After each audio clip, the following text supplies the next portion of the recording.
Hey everybody, and welcome back to the board meeting. Today I'm going to be talking about board games. What else would I be talking about?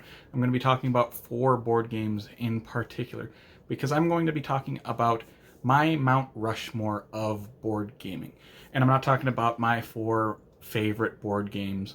I'm talking about 4 games that I think have had a giant influence on this hobby one way or another.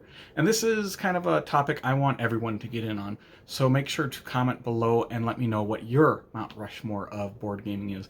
I don't think there's a wrong answer for this. Well, maybe there is. Who knows? But let's just jump right into it and talk about my first game that I would put on the Mount Rushmore. That is Settlers of Catan, and this game came out in 1995. It's called Catan nowadays. And the reason why I put Catan on this list particularly is because I don't know another game that has brought in as many people to the hobby as Catan has. In fact, it was my first hobby board game that I played, and I was blown away when I first played Settlers of Catan. I'd never played anything like that because before I just played your Monopoly, your Saris, your Trivial Pursuits. And when I first played that, I was, wow, board gaming can be really fun. And this was the only game that I'd played like that for several years, even after I'd played Settlers of Catan, until I started getting into other games like Seven Wonders and stuff like that. And I think a lot of people were the same way as me. It's just brought in so many different people to the hobby, which is always a great thing. Do I like it anymore? It's an okay game to me now. For some reason, it has become this game that it's cool to hate on now. I wouldn't hate on it. I don't think it's amazing anymore, but it's it has its place on here because it's brought in so many different people to the hobby, which is a good thing. So you should be grateful that Catan exists. Let's go to the next game that I would put on Mount Rushmore, and this game came out in 2008. This is a cooperative game that most of you probably have played. This is Pandemic, and the reason why I put this on is for a couple of reasons. First, it has its footprints all over cooperative games. It has made cooperative games just it it made cooperative games big. So many games have tried to do what Pandemic does, and so many are obviously influenced by this game in one way or another. It has been great. Another reason why, if you go into a board game store, you are going to find Pandemic or one of the dozen iterations it has. Whether it's the Reign of Cthulhu, the Iberia games. I myself have like 7 or 8 on my shelf, different Pandemics. It has 3 different legacy versions, which are very highly regarded. And that's why that kind of made my list. It's just been a massive hit in our hobby today. Let's go to the next one. Let's talk about Magic the Gathering. Was the first trading card game, but the reason why I wanted to put Magic the Gathering on this list was it has made board game stores survive through the lulls of bad seasons where no one's buying games. People will buy Magic the Gathering cards. This is a game that was sold everywhere. This was a game that was sold on countertops. Before I knew what Magic the Gathering really was, I was seeing it sold at our loaf and jug, our gas stations and stuff here. So it's the only game I've ever seen sold at a gas station. So it's massively popular. And this came out in, I think, 1993, I believe. Yeah. So it's just been a massive popular hit, and it's kept board game stores alive, is why I kind of put it on this list.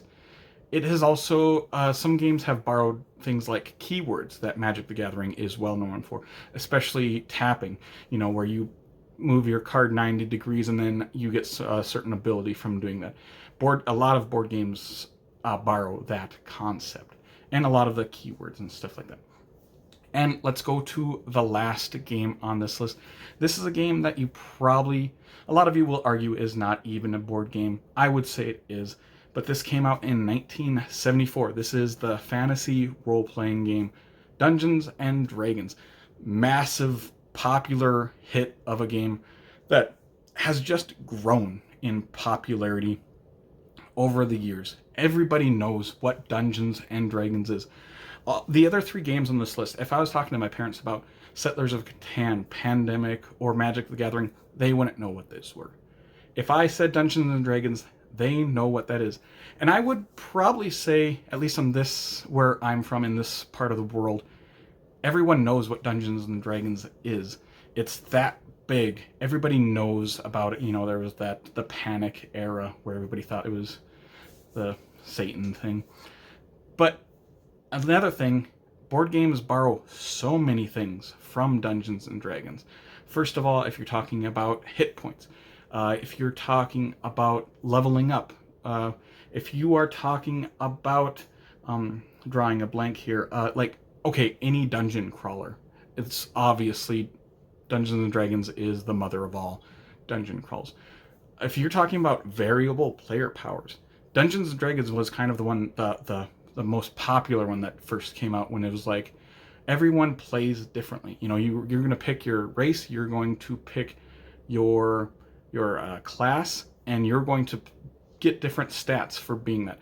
And a lot of board games borrow from that as well, along with so many different things from Dungeons and Dragons. And I didn't rank these, but Dungeons and Dragons might be number 1 on this list if I did.